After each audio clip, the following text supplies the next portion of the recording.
آپ نے دیکھا ہوگا یہاں تلاوت کلام پاک بھی ہوئی، نعت رسول مقبول صلی اللہ علیہ وسلم ابھی بیان ہوا ہے، اس کے بعد لنگر کا اہتمام ہوگا۔ اس میں سے کوئی کام گناہ کا ہے؟ اونچی بولو یار، آپ کی گواہی تو نہیں ہے، کوئی کام گناہ کا ہے؟ آخر میں ہم دعا کریں گے، یا اللہ یہ جتنے نیکی کے ہم نے کام کیے ان کا ثواب ہمارے تنویر بھائی کی ماں کو پہنچانا۔ اس کو کیا کہتے ہیں؟ اصال ثواب۔ کیا کہتے ہیں؟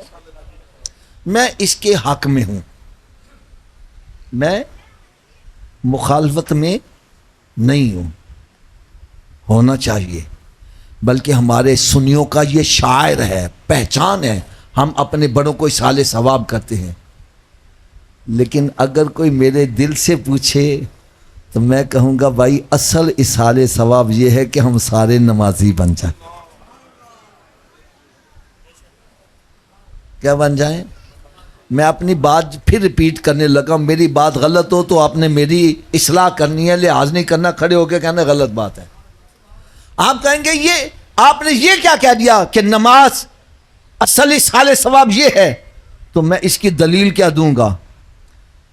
تنویر بھائی نے آج محفل کا اہتمام کیا، اس پہ چاہے انہوں نے ہزاروں روپیہ خرچ کیا ہے، آخر میں کیا کریں گے؟ اونچی بولو یار، اور اونچی آواز سے بولو۔ اور اگر سارے نمازی بن جائے، روزانہ ہر بندہ 5 وقت رب کی بارگاہ میں حاضر ہو کے کہے گا ربنا اغفر لی، ربنا اغفر لی، یا اللہ مجھے بھی بخش دے، میرے ماں باپ کو بھی بخش دے، فجر میں، ظہر میں، عصر میں، مغرب میں، عشاء میں۔ میں کہتا ہوں آپ کے اس پورے سبزہ زار کے اندر جو سب سے بڑا کنجوس آدمی ہے، اس کے دروازے پر روزانہ 5 مرتبہ جا کے صدا لگاؤ، اس کو بھی کچھ نہ کچھ دینا پڑ جائے گا۔ تو جو ارحم الراحمین کی بارگاہ میں روزانہ 5 مرتبہ حاضر ہو کے بار بار تکرار کر رہا ہے ربنا اغفر لی ولی والدی، ربنا اغفر لی ولی والدی، یا اللہ مجھے بھی بخش دے، میرے ماں باپ کو بھی بخش دو، میں کہتا ہوں اللہ تعالیٰ اس کے ماں باپ کی قبر کو جنت کے باغوں میں باغ کیوں نہیں بنائے گا؟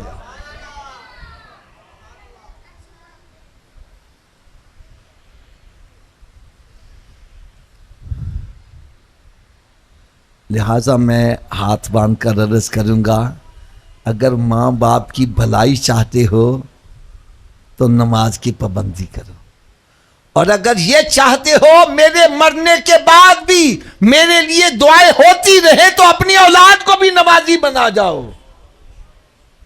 حضرت صاحب میں دعوے سے یہ کہتا ہوں، بے نمازی بندہ کبھی بھی اتنی مرتبہ ماں باپ کے لیے بخشش کی دعا نہیں کر سکتا جتنی مرتبہ نمازی کر سکتا۔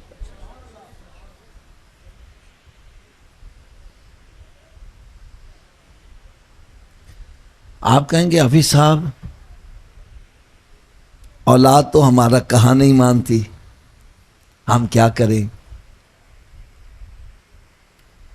ذرا سی سختی کریں تو گھر سے بھاگ جاتے ہیں۔ میں نے کہا بھائی سختی نہیں کرتے؟ نہیں سختی نہیں کرتے۔ میں نے کہا بچہ اسکول نہ جاوے پھر کی کر دیجئے؟ کہنا پھر تو جتی لا لینا۔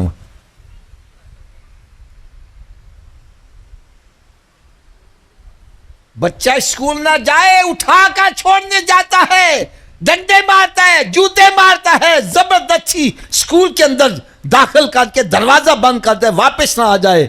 ارے کبھی نماز نہ پڑھنے پر بھی ایسی سختی کی ہے؟ کیا یہی بچے قیامت کے روز ہمیں گریبان سے نہیں پکڑیں گے کہ میں اسکول نہیں جاتا تھا، یہ ڈنڈے مار کے چھوڑنے، اور نماز نہیں پڑھتا، اس کے کان پر جو تک نہیں رینگتی تھی؟ اگر یہ نماز کے بارے میں سختی کرتا تو میں نمازی بھی بن جاتا۔ اللہ رب العزت نے ارشاد فرمایا یا ایھا الذین آمنوا قوا انفسکم واہلیکم نارا، ایمان والو اپنے آپ کو اپنے گھر والوں کو دوزخ کی آگ سے بچاؤ۔ چلیں حضرت صاحب وہ سامنے بیچارے کچھ آپس میں گفتگو لگے ہیں، اگر ان کی گفتگو ضروری ہے تو میں بند کر دیتا ہوں، آپ اپنی گفتگو کر لیں۔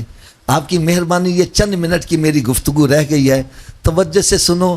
ہم یہاں پر کچھ حاصل کرنے آئے ہیں، گنوانے نہیں آئے۔ تو سرکار کا فرمان عالی شان، اور صحابہ کرام اس طرح سنتے تھے کہ ان کے سروں پر آ کے پرندے بیٹھ جایا کرتے تھے۔ ایسی توجہ کے ساتھ سنا کرتے تھے یار. اب میں آخر میں آپ سے ایک فیصلہ کروانے لگا ہوں. مجھے امید ہے آپ اچھی جگہ بیٹھے ہو, غلط بیانی نہیں کرو گے, سچی بات کرو گے. لو حضرت صاحب آپ قریب بیٹھے ہیں, میں آپ سے سوال کرتا ہوں.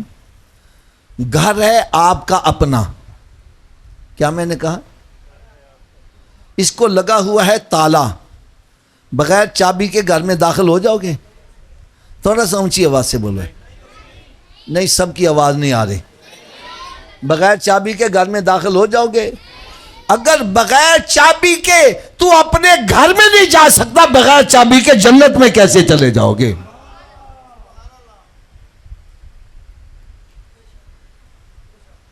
بھائی میں غلط ہوں, میری جھولی میں ڈالو.